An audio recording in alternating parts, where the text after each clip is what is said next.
इंद्र ने अपने गुरुजी का अपमान कर दिया। इंद्र के गुरु श्री बृहस्पति जी चले गए नाराज होकर। मैं तो आपसे निवेदन करूंगा कि देखो, हम किसी का सम्मान नहीं कर सकते तो नहीं कर सकते तो मत करो, कम से कम किसी का अपमान तो ना करो। सम्मान नहीं कर सकते, आपकी अपनी मर्जी है, पर अपमान नहीं करना चाहिए किसी भी स्थिति में।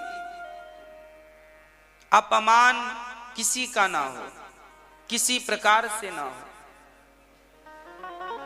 हमने किसी का अपमान किया है तो याद रखना, हमारा भी अपमान होगा जरूर, देर कितनी लग जाए होगा, क्योंकि हमने किसी का किया है ना, तो वो पलट के तो हमें मिलेगा। इसलिए वही व्यवहार दूसरों के संग करना चाहिए जो व्यवहार स्वयं आपको अच्छा लगे अपने लिए। इंद्र ने गुरु का अपमान किया, गुरुजी नाराज होकर चले गए। तब इंद्र ने इमरजेंसी विश्वरूप को अपना गुरु बनाया। विश्वरूप त्वष्टा पुत्र थे, इन्होंने नारायण कवच की दीक्षा दी। इनका अज्ञान भंग हुआ, ज्ञानी हो गए। हाँ, ज्ञानी हो गए।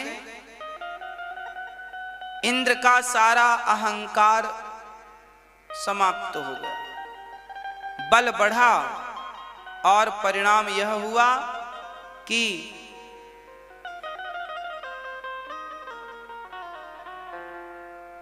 इंद्र ने दैत्यों पर विजय हासिल कर ली। गुरु की कृपा हो गई, गुरु मेहरबान तो फिर चेला पहलवान। इसलिए गुरु मेहरबान होए तो चेला पहलवान होए। इंद्र पहलवान हो गए क्योंकि गुरु मेहरबान थे। अब इन्होंने विश्वरूप को गुरु बनाया। अच्छा, विश्वरूप से आपने यज्ञ कराया तो परिणाम यह हुआ कि विश्वरूप ने यज्ञ में राक्षसों को आहुति दे डाली। गुरुजी नाराज हो गए, इंद्र नाराज हो गए और अपने गुरु का ही सिर उड़ा दिया। गुरु को मार डाला इंद्र ने, गुरु की हत्या की। तब इन्हें पाप लगा, ब्रह्म हत्या लगी। 4 स्थानों में इन्होंने बांट दी, स्त्री को, जल को, पृथ्वी को और वृक्षों को। यह हत्या दे दी। अब देखिए, विश्वरूप को इंद्र ने मार दिया। अब विश्वरूप के जो पिता थे उन्हें बड़ा दुख हुआ कि मेरे बेटे को इंद्र ने गुरु बनाया और बाद में मार डाला। तो उन्होंने अपने पुत्र के मृत्यु का बदला लेने के लिए एक यज्ञ किया। उस यज्ञ से वृत्तासुर प्रकट किया। वृत्तासुर नाम का एक दैत्य वो प्रकट हुआ था इंद्र को मारने के लिए, पर कोई त्रुटि हो जाने के कारण वो इंद्र से मरने वाला पैदा हो गया और वृत्तासुर गया इंद्र से युद्ध करने। दधीची ऋषि की हड्डियों का वज्र बनाया। दधीची ऋषि ने अपनी हड्डियां दान दी थी। जाओ, मेरी हड्डियां यदि परमार्थ करने में सहयोगी बन रही हैं तो ले जाओ मेरी इन हड्डियों को। हमारे भारत में हड्डियां दान करने वाले लोग भी थे, अपने प्राणों की बलि चढ़ा देते थे परमार्थ के लिए, सेवा के लिए। इंद्र ने वृत्तासुर से युद्ध किया। उस वृत्तासुर ने भगवान से स्तुति की। मरने के पहले उस वज्र को देखकर भगवान का दर्शन किया और वृत्तासुर ने भगवान की स्तुति की। अहम हरे तब पादैक्य मूला दासानुदासो भवेतास्मि भूयः मनः स्मरेता सुपुतेर्गुणास्ते गृणीत वा कर्म करोतु कायः नानाके पृष्ठं न च पारमेष्ठ्यं न सार्वभौमं न रसाधिपत्यं न योगसिद्धिरपुनर्भवं वा समञ्जसत्वा विरहैयकाङ्क्षे अहं हरे तव पादैकमूला दासानुदासो भवितास्मि भूयः मनः स्मरेता सुपतेर्गुणास्ते गृणीत्वा कर्म करोतु कायः दासानुदासो भवितास्मि भूयः। उस वृद्धासुर ने भगवान से कहा, हे नाथ, मैं मर जाऊं मुझे कोई फर्क नहीं पड़ता, पर मरने के पहले अपने चरणों की भक्ति दे दीजिएगा। मैं आपके लिए वैसा ही तड़पूं अजात पक्षा इव मातरम खगा। जैसे चिड़िया दाना लेने गई तो उसके बच्चे अपनी माँ चिड़िया का इंतजार करते हैं, जैसे वो अपनी माँ का इंतजार करते हैं, हे नाथ, मेरे भीतर भी आपके प्रति इतना प्रेम जागे कि मैं आपका भी वैसे ही इंतजार करूं जैसे वो चिड़िया के बच्चे अपनी माँ का इंतजार करते हैं। हे प्रभु, जैसे जंगल में चरने गई गाय का इंतजार उसके बछड़े करते हैं, जैसे वो बछड़े अपनी गाय का इंतजार करते हैं, उसी प्रकार हे नाथ, मैं आपका इंतजार करूं, ऐसी कृपा कर दो, मैं आपका इंतजार करूं। जैसे एक प्यासा पानी का इंतजार करता है, हे नाथ, उसी तरह मैं आपका इंतजार करूं। जैसे एक प्रेमिका अपने प्रेमी का इंतजार करती है, उसी प्रकार ये दास आपका इंतजार करे, बस आपसे यही वरदान चाहता है। राजा परीक्षित ने कहा, गुरुदेव, वृत्तासुर तो राक्षस था, फिर उसने भगवान की स्तुति क्यों की? बोले, देखो, वो इस जन्म का तो राक्षस है, पिछले जन्म तो भगवान का बड़ा भगत था। चित्रकेतु नाम का एक राजा था, बहुत सारी पत्नियां थी। ये वृत्तासुर पिछले जन्म में चित्रकेतु नाम का एक राजा था, इसकी बहुत सारी पत्नियां थी, पर समस्या यह थी कि पत्नियां बहुत होने पर भी इसके कोई संतान नहीं थी। एक दिन संत से कहा, गुरुदेव, मेरे संतान नहीं है। अंगिरा मुनि ने कहा, ठीक है, तेरी किस्मत में पुत्र सुख तो नहीं है, पर मैं कृपा करके देता हूं। और संत ने कृपा करके का फल दिया, पत्नी को खिलाना पुत्र जरूर होगा। पत्नी को फल खिलाया, उन्हें एक पुत्र हुआ। पुत्र इतना सुंदर था, इतना होनहार था कि राजा अब अपने पुत्र से ज्यादा स्नेह करते, उस रानी से ज्यादा प्रेम करते जिसको बेटा हुआ था। बाकी बहुत रानियां थीं तो उनकी तरफ देखते भी नहीं थे। उन रानियों के अंदर जलन हो गई कि राजा तो हमें देखते नहीं, और उन रानियों ने इस बच्चे को जहर दे करके मार डाला, इसलिए कि हमारी सौतन बड़ी खुश रहती है और हम बड़े दुखी रहते हैं। कई बार ये घटनाएं देखने को मिलती हैं कि दूसरों का सुख लोगों से देखा नहीं जाता, दूसरों की तरक्की लोगों को देखी नहीं जाती। इसलिए प्रार्थना करता हूं कि आप सदा दूसरों की प्रसन्नता पर प्रसन्न रहिए, इसी से ईश्वर प्रसन्न होते हैं। और किसी की प्रसन्नता पर आप ना खुश हैं तो भगवान बोले, अच्छा तू बड़ा दुखी है, चल तुझे और दुखी करते हैं, क्योंकि तुझे तो किसी की प्रसन्नता देखी ही नहीं जा रही है, और दुखी कर देते हैं भगवान से। आदत है तेरी रोने की तो रो, इसलिए हर हाल में प्रसन्न रहा करो। पड़ोसी तरक्की कर रहा, खुश रहो,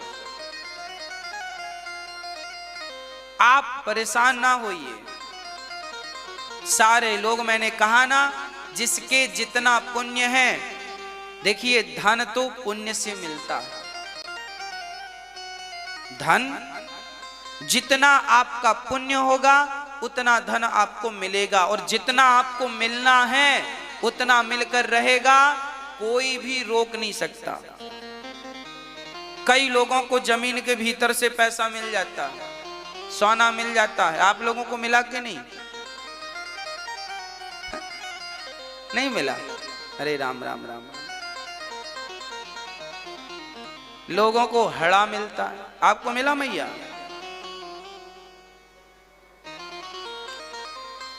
जमीन के भीतर से पैसे मिल जाते हैं, सोने के घड़े मिल जाते, कई लोगों को मिले। भगवान करे आप सबको भी मिले। हम तो यही चाहते हैं आप सबको मिले, तो आप सब लोग दान करो। जब आप दान करेंगे तो ये दास अपने माँ बाप की सेवा, वृद्ध माओं की सेवा, बूढ़े पिताओं की सेवा करेगा। बूढ़ी बूढ़ी माओं की, जिन्हें बच्चे घर से निकाल देते हैं, ऐसे माओं की सेवा हम बड़ी खुशी से करेंगे, प्रसन्नता से करेंगे। हम तो चाहते हैं कि आपको भगवान बहुत धन दें, ताकि आप धनवान बन के खूब दान पुण्य करें, ताकि यहाँ माओं की सेवा होती रहे आपके दान पुण्य से, सहयोग से।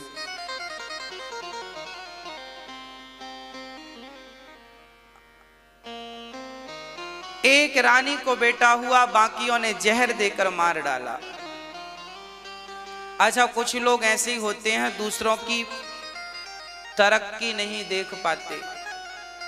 एक शंकर जी का भगत था। शंकर जी ने प्रसन्नता से वरदान दिया, बेटा बोल तुझे क्या चाहिए। उस भगत ने कहा, हे भगवान, जब जब मुझे जिस जिस चीज की जरूरत पड़ती रहे मैं मांगता रहूं, अभी कोई सोचा नहीं हूं। आप हमें कुछ ऐसा करो कि हम जब जो चीज मांगे तो हमें मिल जाए। तब शंकर जी ने एक शंख दे दिया। वो शंख ऐसा था, शंकर जी ने कहा, तू इससे तू जो मांगेगा तुझे वो मिलेगा, पर उससे ठीक दुगना तेरे पड़ोसियों को मिलेगा। ये कहकर शंकर जी चले गए। अब उसने कहा, हे शंख भगवान, हमारे पानी की बड़ी समस्या है, कुआं खुद जाए। तो उसके एक ही कुआं खुदा, पड़ोसियों के दो खुद गए, एक घर में एक खेत में। अब इसकी पता चला, हे भगवान, मेहनत मैंने करी, शंकर जी को मैंने खुश किया और मजा पड़ोसी लूट रहे हैं। बड़ा दुखी रहने लगा। देखो दुखी रहने लगा ये। इसने कहा, हे शंख भगवान, मेरा घर अनाज से भर जाए। तो उसका तो भरा, पड़ोसियों के दो दो कमरे भर गए, दुगना भर गया। अब ये और जलने लगा, हे भगवान क्या किया, मेरा तो भर रहा पर मेरे से ज्यादा इनका हो रहा है। हे भगवान, मेरा ये काम बन जाए, तो पड़ोसियों के दो काम बन गए। उसने एक दिन तंग आकर कहा, हे शंख भगवान, मेरी एक आंख फूट जाए। पड़ोसियों की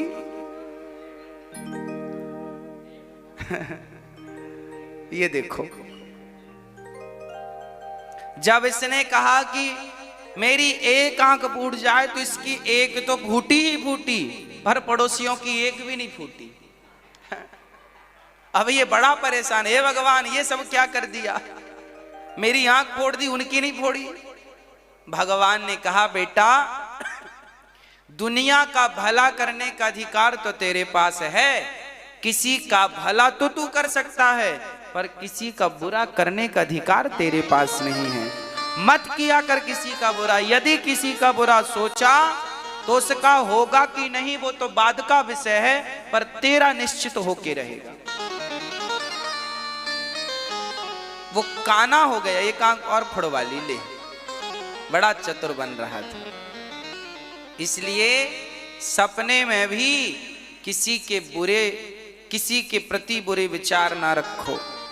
हमारा पड़ोसी तरक्की कर रहा, भगवान से खूब प्रार्थना करो कि हे प्रभु इसे अपनी भक्ति दें, इसे धन धान्य आप दे रहे हैं, आपकी कृपा का ये पात्र है, इसे यूं ही बढ़ाते रहिए, इसका भाव यूं ही सेवा का बना रहे। आप ये विचार रखिए, आप अच्छा करेंगे आपको भी भगवान देंगे। अब जलने से क्या होगा? अब काम धाम कुछ करना नहीं, बस जलते रहो। क्या क्यों जलाओ अपना सीना? उन पत्नियों ने जहर दे करके मार डाला। एक ही बेटा था चित्रकेतु का। अब बेटा मरा तो रोने लगे पति पत्नी कि मेरा बेटा मर गया, बेटा मर गया। तब नारद जी आए, क्यों रो रहा है? बोले महाराज बेटा मर गया, आप जीवन दान दे दो ना, संभव नहीं, जीवन दान नहीं दे सकते। इसलिए क्योंकि मरा हुआ आज तक जिंदा नहीं हुआ।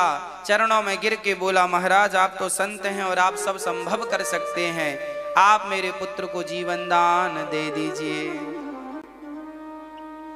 नारद जी ने उसे जीवित कर दिया। चल ठीक है, तू कहता है तो मैं जीवित करता हूं। नारद जी ने जिंदा कर दिया। मरा हुआ बच्चा चित्रकेतु का खड़ा हो गया। पिता दौड़ पड़े, बेटा आ तुझे गले लगा लूं, आ तुझे हृदय से लगा लूं। तब उस बच्चे ने कहा खबरदार पहले ये बताओ आप कौन हो? पिता ने कहा बेटा भूल गया मैं तेरा पिता। उस बच्चे ने कहा पिताजी ये बताओ किस जन्म के पिता हो आप मेरे? इस धरती पर कितनी बार मेरा जन्म हुआ है, कितनी बार आपका जन्म हुआ है, किस जन्म का संबंध रखते हो?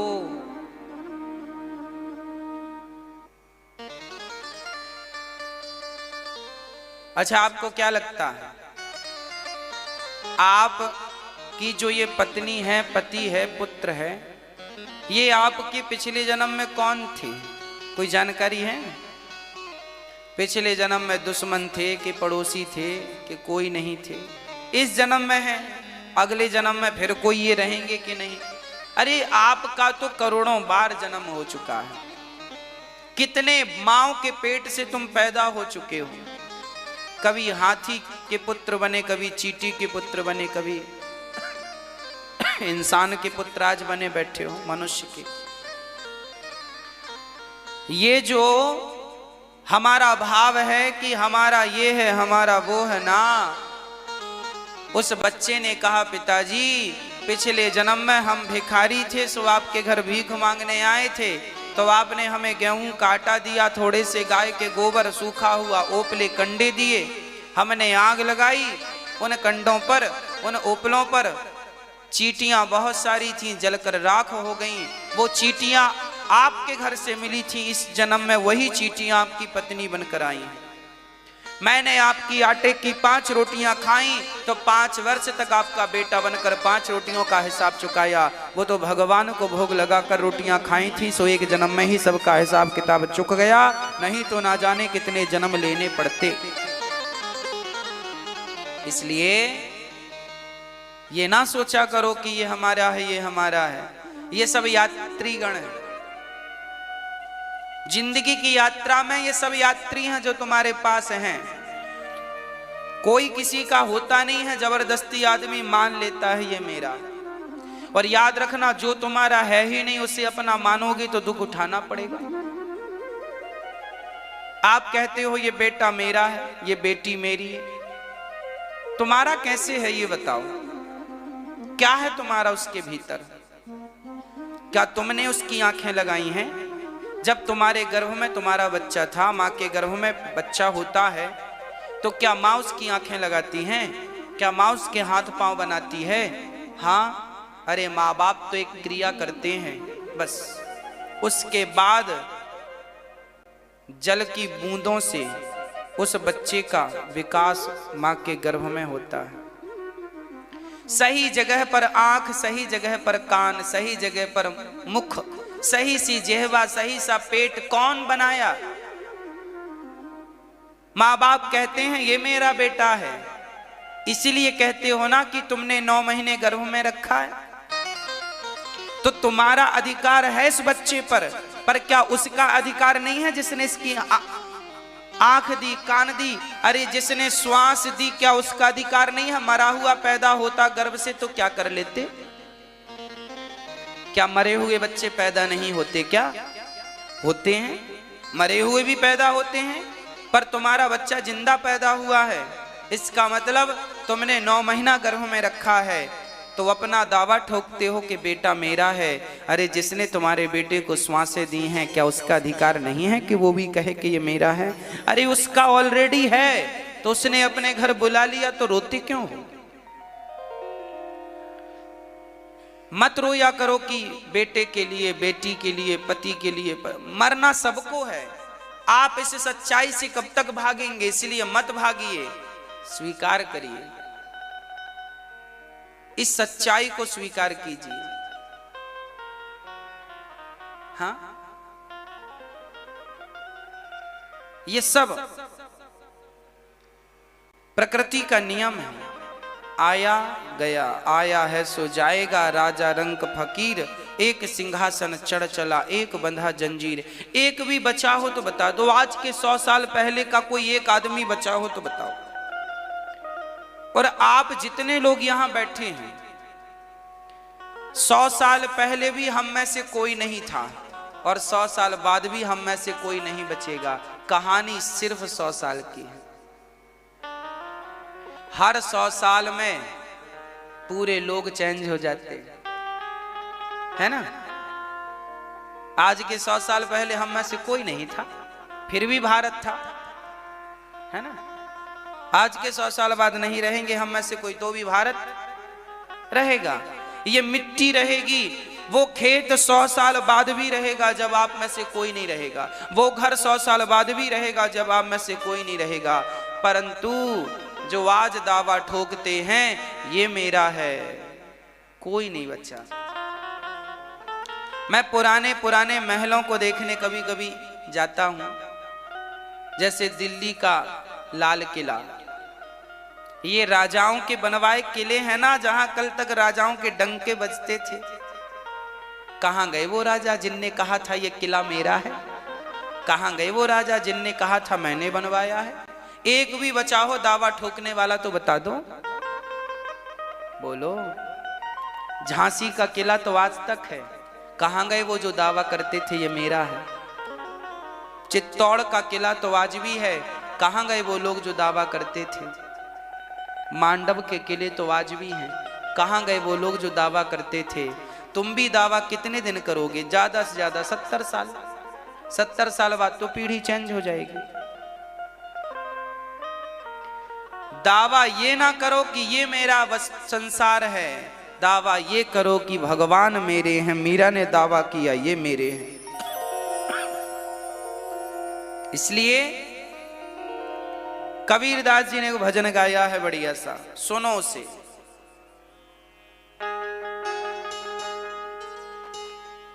कबीरदास जी कहते हैं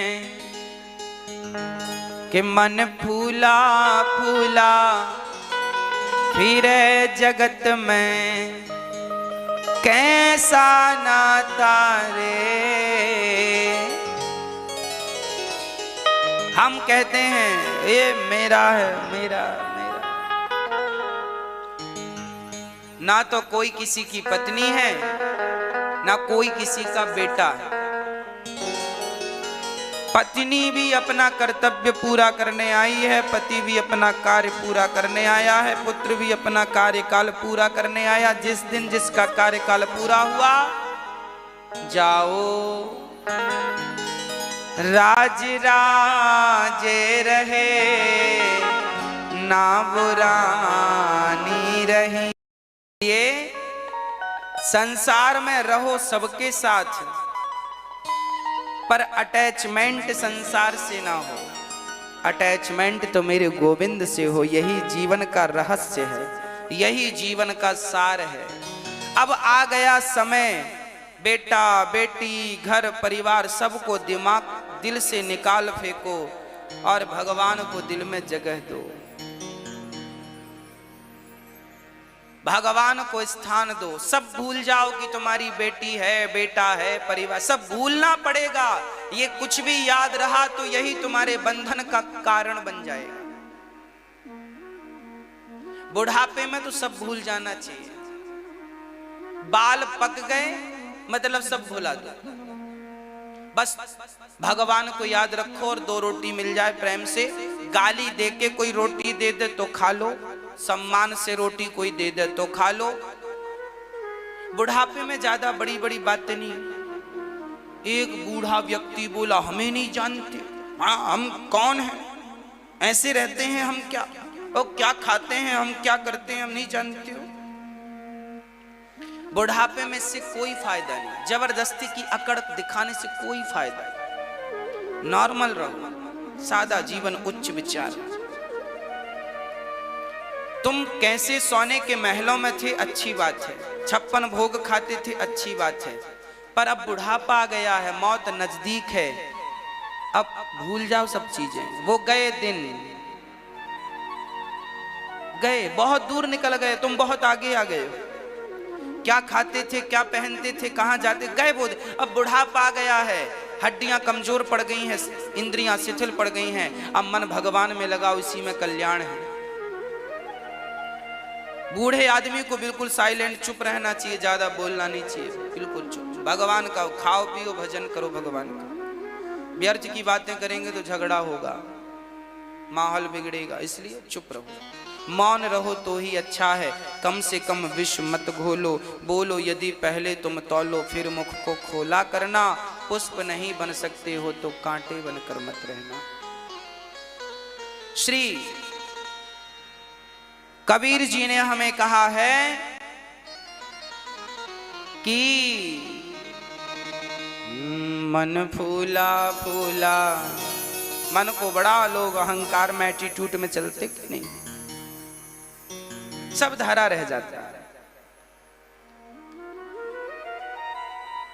भगवान की कृपा से वृत्तासुर का उद्धार हुआ। चित्रकेतु ने वृत्तासुर रूप बना करके, वही चित्रकेतु पुत्र के ज्ञान से, उनका पुत्र ने ज्ञान दिया, उनका ज्ञान मिटा, वही चित्रकेतु पापवश वृत्तासुर बने। आज इंद्र के हाथों उनकी मुक्ति हो गई। भगवान इस धरती पर तब तब अवतार लेते हैं जब जब ध्रुव जैसे, प्रहलाद जैसे भक्तों पर अत्याचार होता। हिरण्यकश्यपु के पुत्र का नाम था प्रहलाद। यदा देवेषु वेदेषु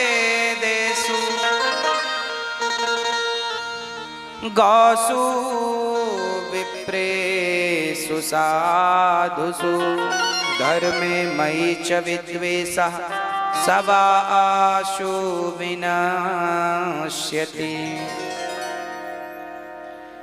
प्रहलाद जी बहुत छोटे से थे, 5 साल की उम्र थी। प्रहलाद जी के पिता बड़े दुष्ट प्रकृति के थे, बहुत सताते थे प्रहलाद को। प्रहलाद जी भजन करते। अच्छा, किसी ने कहा कि प्रहलाद जी बचपन से भजन क्यों करते जबकि इनके पिता तो दुष्ट थे। देखो कई बार ना अच्छी संगत आपको अच्छा बना देती है। एक बार प्रहलाद जी अपने बच्चों के संग खेल रहे थे, तभी एक कुम्हारिन घड़ा बनाकर भट्टे में उसे पका रही थी। भट्टों में आग लगा दी। उसी भट्टे पर एक बिल्ली ने अपने बच्चों को जन्म दे दिया। हफ्ते भर पहले बिल्ली ने बच्चों को जन्म दिया और आज कुम्हारिन को लगा आज अच्छा समय है आग लगा दूं, तो भट्टे पे आग लगाई। जब आग चारों तरफ से जलने लगी तो बिल्ली के बच्चे म्याऊं म्याऊं करके चिल्लाने लगे। अब कुम्हारिन के कान में जब बिल्ली के बच्चों का रुदन सुनाई पड़ा तो दौड़ी दौड़ी गई और समझ गई कि इस घड़े में अंदर जरूर बिल्ली के बच्चे हैं और मेरे से बड़ा अपराध हो गया। मैंने बिल्ली के बच्चों को देखा नहीं और मैंने आग लगा दिया। अब तो सारे बच्चे मर जाएंगे और उनकी हत्या का कलंक मेरे माथे लगेगा। वो कुम्हारिन बहुत बड़ी भगत थी भगवान की। उस कुम्हारिन ने हाथ जोड़कर कहा, हे नारायण, यदि मेरी भक्ति सच्ची है और मैंने आज तक निस्वार्थ से केवल आपका भजन किया है, तो हे नाथ मुझे मार डालो, पर मेरे इस बिल्ली के बच्चों का हत्यारा, इनके हत्या का कलंक मेरे माथे पर तो ना लगाओ। ये कहकर के वो रोने लगी और बस नारायण नारायण नारायण करके बैठ गई उसी भट्टे के पास। आग की लपटें उसकी तरफ बढ़ रही थी, पर वो तैयार थी जलने के लिए, पर वो तैयार नहीं थी इसलिए कि उसकी आंखों के सामने ये निर्दोष बिल्ली के बच्चे जल जाएं। गांव वाले दौड़े दौड़े आए, पानी डाला, पर पानी डालने से अब आग तो पकड़ चुकी थी। बाहर की आग तो बुझ गई, अंदर तो आग है। देखते देखते सारे घड़े पक गए, लाल हो गए घड़े, आवाज भी आनी अब बंद हो गई। सबको कंफर्म था कि गए, बिल्ली के बच्चे मर गए। पर इसे उम्मीद थी, इसे विश्वास था कि मेरे भगवान जरूर रक्षा करेंगे। जब आग बुझी तो जल्दी जल्दी सारे घड़े निकाले निकाले निकाले। किस घड़े पर है वो बच्चे, किस घड़े पर? सारे घड़े पक चुके थे। जैसे ही एक घड़े पर हाथ गया कुम्हारिन का, देखा कि वो घड़ा पूरा लाल था, पर जब उसके अंदर झांक करके देखा तो बिल्ली के छोटे छोटे बच्चे टुकुर टुकुर देख रहे थे, खेल रहे थे। घड़ा पक चुका था, पर बिल्ली के बच्चे ज्यों की त्यों बिल्कुल उसी हाल में थे, आनंदमय थे। अब इसने धन्यवाद दिया, हे प्रभु आपका धन्यवाद।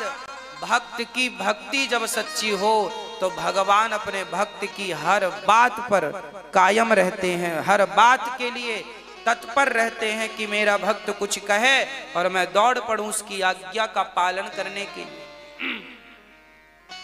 इस दृश्य को प्रहलाद जी देख रहे थे।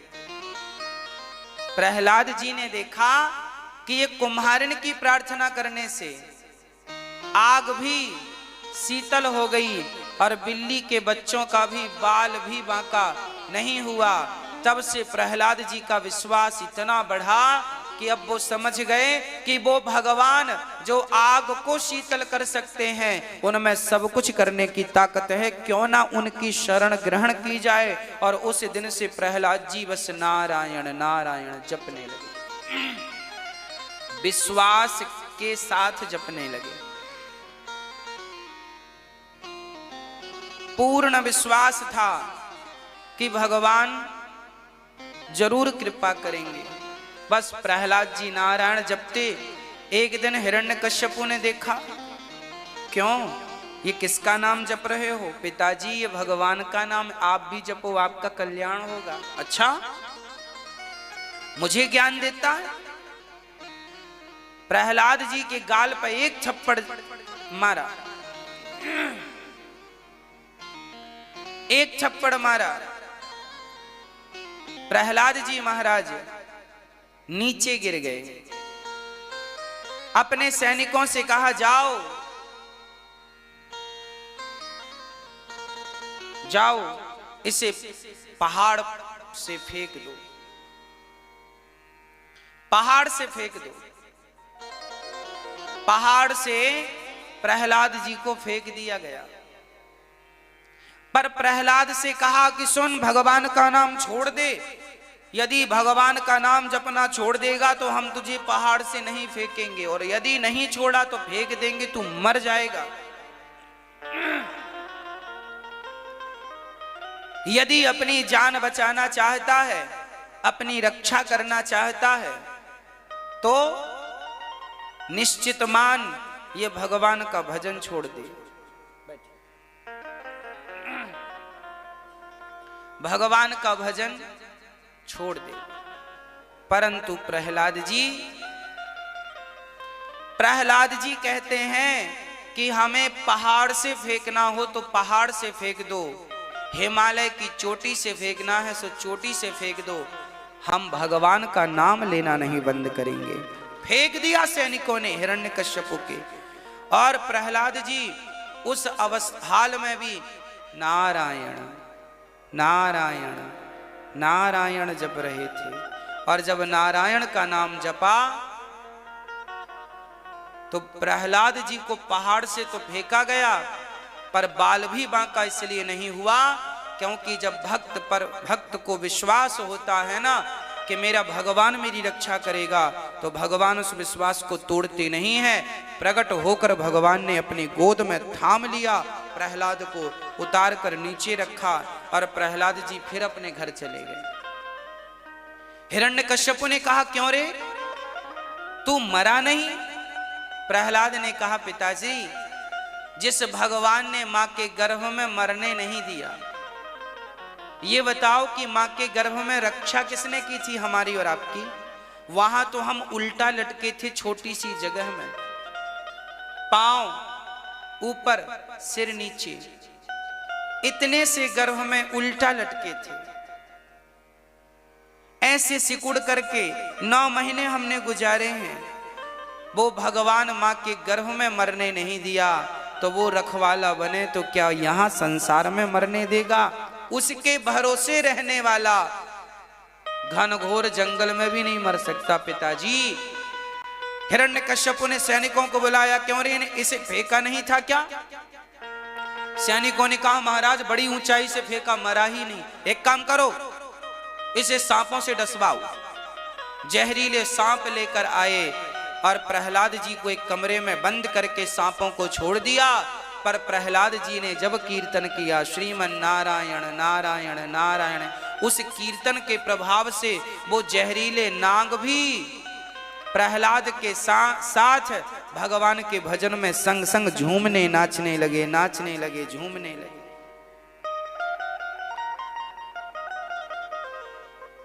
सर्पों में भी इतनी बुद्धि कहां कि वो भगवान के भक्त को डस सके, और डसा भी तो भगवान की आज्ञा के बिना जहर काम थोड़ी करता है। इसलिए कहता हूं, जमाने को खुश करने से अच्छा है भगवान को खुश कर लिया जाए। प्रहलाद जी सांपों के बीच में रहे, सारे नाग नाचने लगे, कीर्तन करने, कुछ नहीं हुआ। हिरण्यकश्यप फिर दंग, क्यों रे, मरा क्यों नहीं? सर्पों के बीच में बोले, पिताजी, वो सांप तो मेरे दोस्त बन गए, मेरे संग कीर्तन करते हैं, आप भी कर लो कीर्तन मेरे संग। हिरण्यकश्यप ने सैनिकों को आदेश दिया, से काल कोठरी में बंद कर दो और जब तक मर ना जाए इसे ना पानी दो ना भोजन दो। बंद कर दिया, तालों के बीच में रखा, न पीने को पानी दिया प्रहलाद को, न खाने को रोटी दिया। पूरा दिन निकल गया, 2 दिन 3 दिन 4 दिन 5 दिन 15 दिन, 1 महीना बीत गया। 1 महीना बाद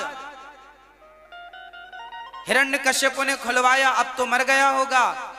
दरवाजा खोल कर देखा तो उस काल कोठरी में एक दिव्य प्रकाश था, प्रहलाद की भक्ति का वो प्रकाश पूरे कमरे को प्रकाशित कर रखा था। हिरण्यकश्यप ने कहा, क्यों रे, तू मरा नहीं? प्रहलाद जी ने कहा, पिताजी, मुझे तो बड़ा सुख था यहाँ, खाने का, पीने का, सोने का, मरता कैसे? प्रहलाद जी ने, हिरण्यकश्यप ने कहा, तुझे खाना किसने दिया? प्रहलाद जी ने कहा, पिताजी, मुझे खाना वही देने आता था जो मुझे माँ के पेट में खाना देता था। माँ के पेट में भी तो तुम काल कोठरी में थे, माँ का पेट काल कोठरी ही तो था। कौन तुम्हें रोटी देता था, कौन तुम्हें दूध पिलाता था, कौन तुम्हें पानी पिलाता था, फिर भी मरे क्या? प्रहलाद जी ने कहा, पिताश्री, जिस परमात्मा ने माँ के पेट में भोजन दिया है, जिस परमात्मा ने माँ के पेट में मुझे पेट भरा है मेरा, वही परमात्मा इस काल कोठरी में भी मेरा पेट भरने रोज आता था और मैं रोज उसके हाथ से खाता था। भगवान ही अपने भक्त का पालन करते हैं। तुम काल कोठरी में रहो तो क्या फर्क पड़ता है, भगवान चाहेगा तो वहीं तुम्हें देने पहुंच जाएगा। अरे दुनिया नहीं जा सकती ना काल कोठरी में, भगवान तो जा सकते हैं। भगवान ही तो गए, प्रहलाद को भोजन प्रसादी कराया और वो जीवित रहा। हिरण्यकश्यप ने अब हाथी के पांव के नीचे दबाना चाहा, बांध कर पटक दिया जमीन में और हाथियों को लाया। हाथियों से कहा पांव रखो, महावत ने पांव रखवाया, पर वो हाथी प्रहलाद जी को उठाकर अपनी सूंड से अपने ऊपर बिठा लेते हैं, पर कोई भी हाथी उनके ऊपर पांव रखने को तैयार नहीं था। भक्ति का प्रभाव तो देखिए कि जानवर, मूक प्राणी भी भक्ति के प्रभाव से बदल जाते हैं, उनका स्वभाव परिवर्तित हो जाता है। हमने को महात्मा जी के बारे में सुना और हमने उनको देखा भी है। हमने ऐसे महात्मा जी को देखा है जो जंगल में तपस्या करते थे, तो उनके जब वो कीर्तन करते थे तो एक शेर आकर के सुना करता था उनका कीर्तन। शेर बैठ जाता था जंगल में और सुनता था। मतलब भगवान की भक्ति का प्रभाव अभी लोग जानते नहीं हैं, नाम का प्रभाव जानते नहीं हैं। अरे भाई,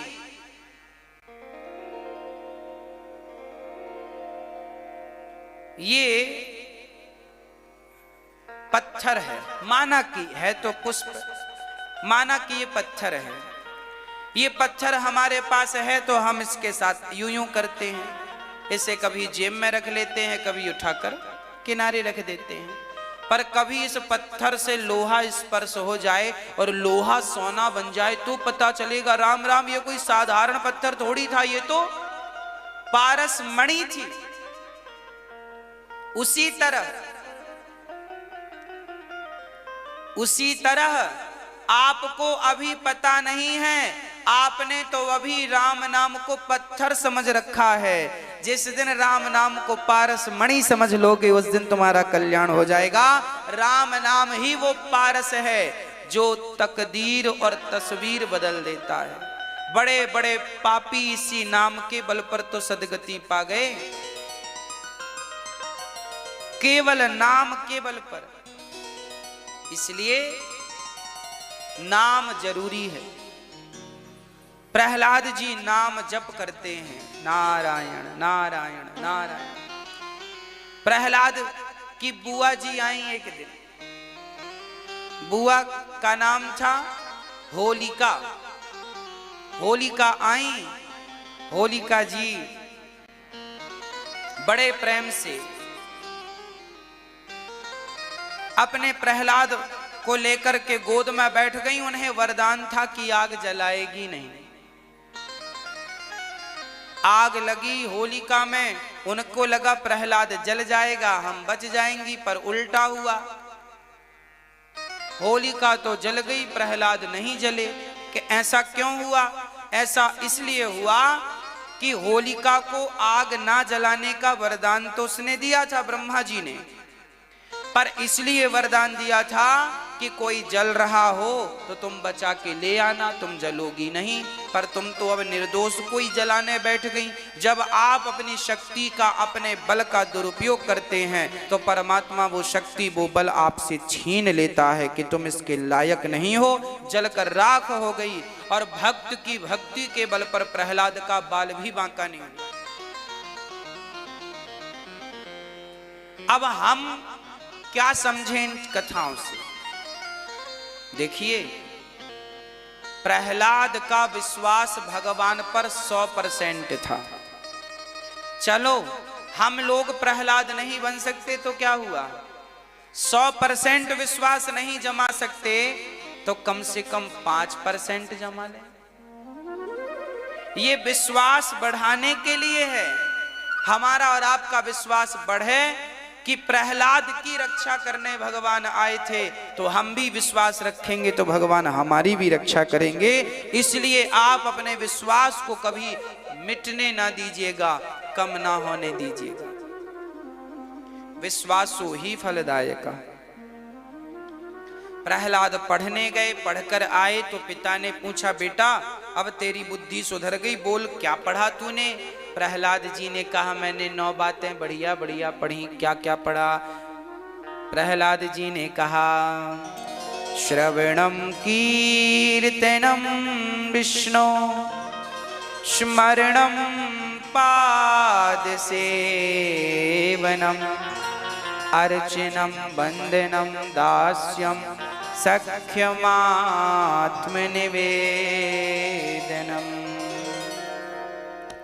भक्ति 9 प्रकार की होती है। कितने प्रकार की? पहली भक्ति है, देखिए भगवान,